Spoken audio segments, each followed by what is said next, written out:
Kembali bersama kami di Sapa Indonesia Pagi, kita masih berbicara mengenai ancaman dari siklon Surigai yang tadi sudah diceritakan menurut data yang didapatkan oleh Sadewa 8. Tadi Mbak Irma mengatakan bahwa ancamannya memang saat ini khususnya untuk area Maluku Utara, Sulawesi Utara, tapi dampak ataupun efek dari siklon ini bisa mencapai ke 30 provinsi di Indonesia.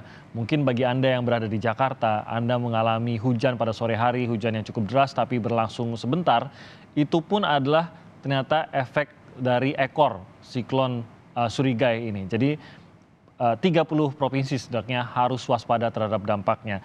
Nah, hujan menjadi ancaman utama. Bagaimana dengan gelombang tinggi, Mbak Irma? Ya, otomatis gelombang tinggi ini juga menjadi ancaman dan BMKG sudah menyampaikan ya secara rinci perairan mana saja yang patut diwaspadai dan sebaiknya aktivitas pelayaran dan perikanan ya mungkin ya nelayan-nelayan apalagi yang kecil-kecil itu ya di bawah berapa 30 GP itu mungkin harus stop begitu ya karena ya khususnya untuk di perairan wilayah Maluku dan sekitarnya. Kalau Laut Jawa begitu ya. Kemudian laut di Karimata dan seterusnya itu saya kira kalau soal gelombang tinggi dan angin kencangnya tidak sampai ke sana sih. Jadi fokusnya pada perairan tersebut, perairan bagian utara atau timur wilayah Indonesia aja. Nah, puncaknya atau ancaman terbesar terkuatnya siklon ini kapan, Mbak? Kita ada yang mengatakan tanggal 17 April, 18 April, dan apa yang akan kita hadapi di puncak siklon ini? Ya, sebenarnya kan tidak bisa seperti ini ya, kita anggap bahwa Pasti gitu. puncak atau matangnya itu fasenya itu di tanggal berapa, kemudian hanya di situ saja gitu kan, belum tentu seperti itu gitu, karena sangat dinamis begitu ya. Dan kita lihat bahwa justru dia penguatannya terus-menerus sampai tanggal 19. 19 dia menjelma menjadi super typhoon yang saya katakan tadi. Ya. Jadi dia bisa 126 km per jam begitu ya. Padahal untuk menjadi super typhoon itu juga biasanya tidak ada energi gitu. Artinya biasanya sampai ke tahap siklon tropis dia sudah kekuatannya sudah habis dan kemudian punah. Tetapi ini ternyata enggak gitu, semakin kuat begitu. Nah, ini kan artinya setelah tanggal 17 pun masih punya kan potensi ke sana. Jadi ini menurut saya gitu kewaspadaan ini harus di-extend, harus diperpanjang begitu dan ya koordinasi dalam hal ini harus terus-menerus dilakukan dan bagaimana dia harus dipikirkan satu terobosan di mana koordinasi dari pusat dan sampai ke daerah-daerah itu bisa berjalan dengan baik khususnya untuk mitigasi kebencanaan. Itu harus kita pikirkan bagaimana upaya terobosan harus dilakukan karena ini sudah menjadi satu ancaman baru begitu ya. Nanti ketika ini sudah selesai, Surigai itu sudah ada potensi lagi di Pasifik pembentukan atau cikal bakal dari bibit baru di sekitar Papua juga. Nah ini kan artinya akan terus menerus gitu di selama bulan April ini memang adalah bulan di mana siklon akan artinya paling sering dibandingkan dengan bulan-bulan yang lain. Itu berdasarkan data yang kami miliki gitu. Kenapa di daerah ini, Mbak Irma, mungkin bisa memberikan gambaran mengapa tadi bahkan Anda mengatakan setelah Surigai ini sudah ada bibit siklon lagi yang terbentuk di atas di utara Papua. Kenapa daerah ini menjadi salah satu pusat pembentukan dari siklon-siklon ini? Ya, sebenarnya kan wilayah siklon itu di seluruh samudra ya. Sudah dipeta-petakan begitu ya. Dan sekarang ini bulan April itu posisi semu matahari itu di utara. Di utara itu di utara ekuator artinya gitu ya. Jadi sekitar 5 sampai 10 ya 5 lah, sekitar 5 lintang utara. Nah, artinya ketika ada siklon di Samudra Pasifik bagian barat itu sudah bisa dipastikan dia akan masuk ke perairan timur. Dan itu memang sangat aktif terjadi ketika posisi matahari persis di utara juga. Makanya kenapa di utara Papua ya memang sesuai dengan posisi matahari saat ini yang ada di lokasi sekitar 5 lintang utara itu. Dan kenapa kemudian arahnya ke Filipina ya karena ada rotasi bumi ya, gaya Coriolis yang membelokkannya. Nah, seperti itu. Jadi memang April ini adalah bulan khusus gitu ya bagi siklon tropis yang terbentuk di utara. Bahkan sekarang di selatan pun yang seperti Flores kemarin itu ada begitu. Jadi potensi dari Samudra Hindia pun ada. Kemarin itu ada tapi kemudian sudah punah gitu ya setelah Seroja itu. Tapi sekarang ada vortex, bibit vortex juga yang terbentuk di dekat Sumatera begitu. Nah ini kan artinya terus menerus gitu loh, tidak kemudian sudah selesai sudah tidak ada gitu ya, tidak seperti itu gitu. Jadi selama suhu permukaan laut di wilayah Indonesia ini masih menghangat, masih punya banyak suplai kelembaban untuk menjadi energi bagi pembentukan siklon, ditambah dengan daerah konvergensi yang saat ini terbentuk di utara, bahkan juga di selatan ada konvergensi seperti itu. Oke, nah ini menggambarkan Mas Radit bagaimana pentingnya sebenarnya sosialisasi informasi pendidikan mengenai bagaimana menghadapi badai, menghadapi bencana, khususnya dalam hal taifun ini karakternya tadi dikatakan Mbak Irma hujan sehingga ada kemungkinan banjir bandang, gelombang tinggi. Tidak boleh terputus gitu, Mas Raditya. Harus masyarakat mendapatkan informasi yang benar, yang tepat, tidak terputus dan sederhana mungkin karena harus pada saat bencana terjadi atau jelang bencana terjadi, ancaman terjadi, masyarakat sudah tahu harus berbuat apa. Bagaimana kita bisa memastikan hal ini agar kita bisa meminimalisir dampak dari bencana ini? Baik, terima kasih Mas Timothy. Jadi sesuai dengan karakteristik wilayah yang ada di Indonesia dengan geografi dan geomorfologi kita yang sangat bervariasi ini, adanya wilayah pesisir, kemudian ada ekosistem yang di perbukitan, kemudian juga kita ada pegunungan dan juga ada wilayah lembah sungai, daerah aliran sungai dan seterusnya, tentunya akan sangat bervariasi bagaimana upaya-upaya yang harus kita lakukan. Nah, BNPB dengan surat edaran yang telah disampaikan kepada para gubernur dan mendorong para gubernur untuk kepala kabupaten kota untuk selalu melaksanakan berkoordinasi dengan BMKG dan melihat potensi risikonya kemana dan bagaimana informasi peringatan dini yang disampaikan ini disebarluaskan kepada masyarakat. Kemudian kewaspadaan dalam potensi ini yang dalam cuaca ekstrim ini yang tadi disampaikan Bu Irma terkait dengan hujan, kemudian bisa menimbulkan puting beliung ataupun juga dengan cuaca ekstrim dan selanjutnya ini akan berdampak pada banjir, tanah longsor, banjir bandang, genangan angin kencang, pohon tumbang dan seterusnya. Dan untuk itu perlu ada peningkatan koordinasi dengan antar dinas terkait yang di daerah dan aparatur untuk melakukan langkah-langkah kesiapsiagaannya. Dengan tugas pokoknya yaitu dengan melakukan sosialisasi untuk mengkoordinasikan masyarakat yang untuk menjauh dari lembah sungai yang tadi disampaikan atau rawan atau lereng yang rawan longsor misalnya atau pohon dan seterusnya tadi disampaikan oleh BMKG dan khususnya yang bermukim di wilayah-wilayah yang mempunyai risiko tinggi. Kemudian yang kedua, menyiapkan untuk mengelola sumber daya manusia, logistik, peralatan, penyiapan sarana prasarana. Jadi memang ini penting sekali pemerintah daerah sudah menyiapkan kira-kira nanti lokasinya mana, jalur evakuasinya harus di mana, titik yang aman di mana, lokasi pengungsian serta penyiapan fasilitas pelayanan kesehatan karena kita juga dalam masa pandemi COVID ini memang terus ada protokol kesehatan yang cukup ketat. Kemudian selain itu kita juga harus bersiap untuk melakukan evakuasi masyarakat yang tinggal di daerah risiko tinggi ini. Dan ini sudah kita sampaikan juga wilayah sampai level desa. Jadi ada data-data yang bisa diakses oleh pemerintah daerah dan juga masyarakat melalui inaris.bnpb.go.id. Nanti turunannya daerah mana saja yang memiliki potensi risiko terhadap banjir bandang dan tanah longsor tersebut. Kemudian selain itu kita akan punya tim siaga ya di daerah ya. Jadi pemerintah daerah harapannya mengaktifkan itu dan memantau lingkungan sekitarnya, gejala-gejala awal apa yang harus dipantau dengan adanya kondisi cuaca tersebut, apa daerah mana, potensinya di mana, dan saya rasa ini menjadi penting untuk disosialisasikan ke masyarakat.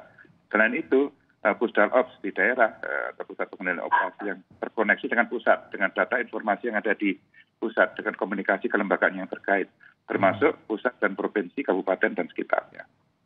Dan semua bisa diakses dan masyarakat pun bisa mengakses informasi terhadap portalnya BMKG dan BNPB. Demikian Mas. Ada ininya tidak Mas kalau khususnya untuk portal informasi di BMKG maupun di BNPB lah. Apa yang harus saya lakukan dalam arti sespesifik mungkin, apa yang harus saya siapkan kalau bencana terjadi, mungkin tanda-tanda apa yang harus saya perhatikan untuk mengetahui oh ini akan menjadi sebuah bencana besar kalau saya tidak segera bertindak. Jadi memang kita punya aplikasi Inaris personal yang kita bisa klik posisi kita di mana, terus kemudian apa yang harus dilakukan sebelum, saat, dan sesudah. Dan itu akan menunjukkan kira-kira kalau potensi terhadap risiko banjir, apa yang harus dilakukan sebelum terjadi banjir, saat terjadi banjir dan setelah terjadi banjir. Itu ada langkah-langkah yang sangat mudah diikuti oleh masyarakat dan akan bervariasi sesuai dengan ancaman risikonya.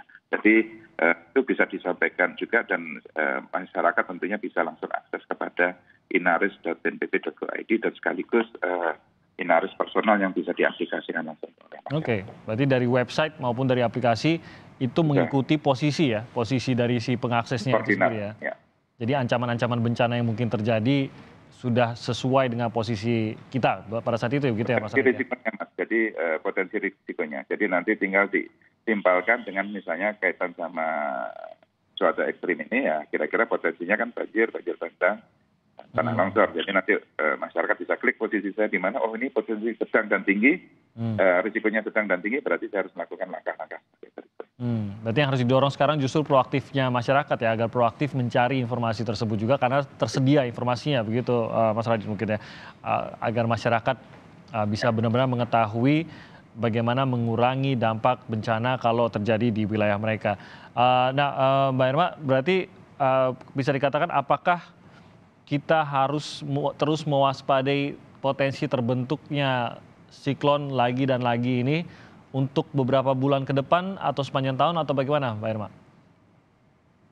Ya, khususnya mungkin kalau berdasarkan klimatologi adalah bulan April itu untuk khusus di bagian perairan timur wilayah Indonesia itu adalah bulan April yang tertinggi begitu. Nah, kalau untuk wilayah selatan Indonesia, Jawa dan sebagainya itu Desember, Januari, Februari tentu saja gitu ya. Dan ancamannya mungkin lebih banyak dikontrol oleh aliran yang dari utara itu ya.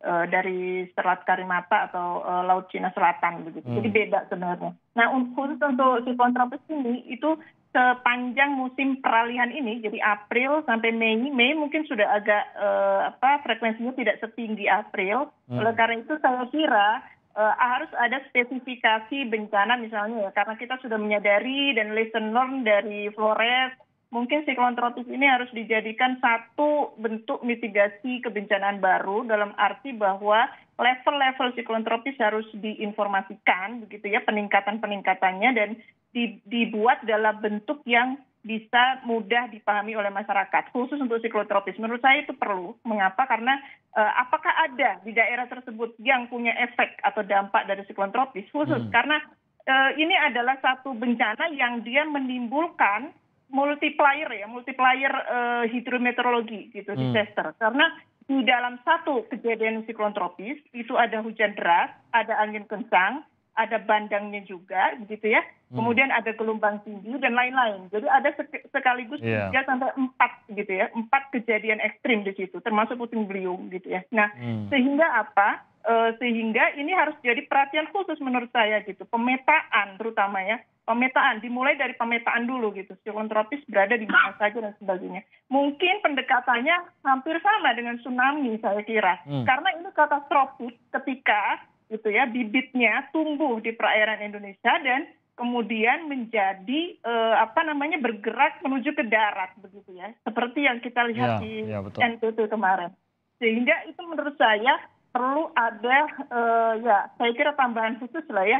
Gitu ya, dipikirkan secara bersama-sama, bukan hanya BNPB dan BMKG saja menurut saya, tapi harus ada forum bersama gitu ya untuk memikirkan bencana ini. Menurut saya begitu. Oke, ini mungkin Mas Raditya bisa menanggapi dan juga mungkin gambarannya adalah seperti yang terjadi pada badai Seroja begitu, Mas Raditya. Mengerikan sekali kalau kita lihat bagaimana warga juga bingung dari laut bencana ini datang, dari daratan juga ada banjir bandang, ada longsor.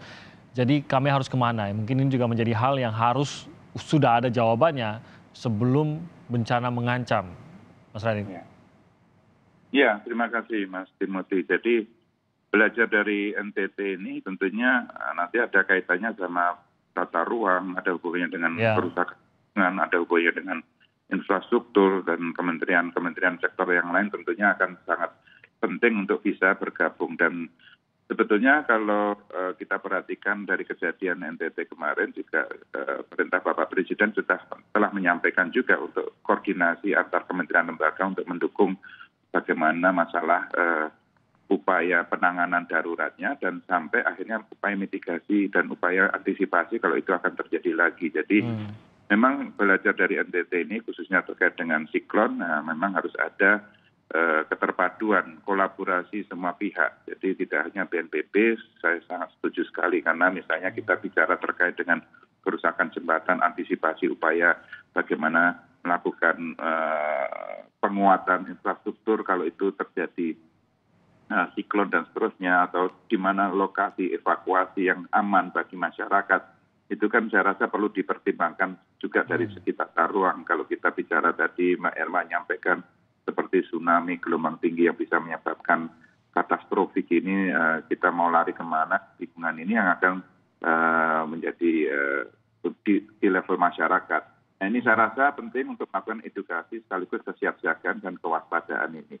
Nah, literasi edukasi bencana ini penting sekali masuk ke level masyarakat, baik sifatnya formal maupun informal, termasuk melalui media. Ini salah satu contoh yang kami apresiasi karena seringkali baru terjadi bencana terus kami diwawancara, tapi ini bagus sekali karena antisipasinya kita langsung ditanya apa yang harus dilakukan kalau itu akan terjadi. Nah, ini saya rasa kita sudah mulai paradigma shift menjadi mitigasi dan kesiapsiagaan ini penting sekali. Dan kementerian lembaga, semua sektor saya rasa sudah banyak bergerak sekarang dan upaya-upaya yang harus dilakukan termasuk penataan ruang. Kami selalu berkoordinasi dengan Kementerian Tata Ruang, bagaimana evaluasi tata ruang per kabupaten kota, level sampai hingga pengaruhnya tata ruang dengan berbasis pada pengurangan risiko bencana. Jadi ini menjadi penting untuk kita semua, Mas Timothy. Demikian. Jadi kesiapan ini tergambarkan memang harus dari tingkat pribadi sampai kepala daerah, dinas terkait, kementerian yang memang harus bersiap karena